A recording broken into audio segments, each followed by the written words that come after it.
Russia's offensive toward Kupiansk has become one of the most disastrous operations of the entire war, a relentless, grinding campaign that consumes entire brigades but delivers no real progress.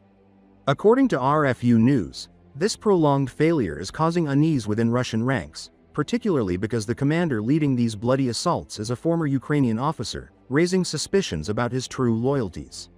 Since Ukrainian forces pushed the Russians back in late 2022, Moscow has repeatedly attempted to breach Ukrainian defenses along several approaches to Kupiansk. Each attack has ended in catastrophe. Near Synkivka, Russian armored columns tried to punch through but were stopped by swift Ukrainian counterattacks and devastating artillery fire, leaving behind wrecked vehicles and bodies scattered across the forest belts. Ukrainian special forces continue to strike behind enemy lines, keeping Russian units tied down and unable to maneuver. To the south, near Pishain, Russia's effort to split Ukrainian forces turned into a death trap.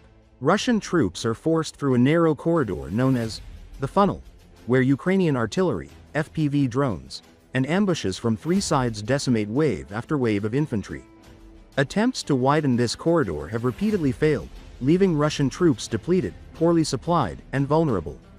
Further north, Russian forces did manage to capture Dvorichna after months of attritional fighting, but the gain proved meaningless. The Oskil River blocks armored reinforcements, Ukrainian fire prevents further advances, and the bridgehead has become static, a place where Russian infantry are fed in only to be destroyed. Some tactical movements southwest of the town have occurred, but they've come at enormous cost, with most attacking troops cut down before making headway. Over the span of 22 months, Russia has committed two combined arms armies and lost roughly 13,000 soldiers in this sector, achieving virtually nothing. Ukrainian artillery, drones, and aircraft not only hammer the front lines but also strike deep into logistics nodes, further strangling Russian supply chains. RFU News notes that this prolonged debacle has led to unusual speculation. Could Lieutenant General Serhiy Starozhenko, the commander of this offensive, secretly be working in Ukraine's favor? Starozhenko was once a highly regarded Ukrainian officer, commanding the 36th Marine Brigade.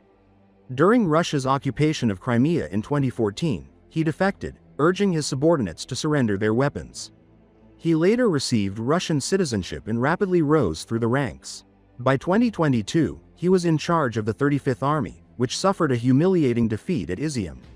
Yet instead of facing consequences, he was promoted to lieutenant general in 2023 after sanitizing post-operation reports, and was handed command of the 6th Army, the same force now being bled dry outside Kupiansk.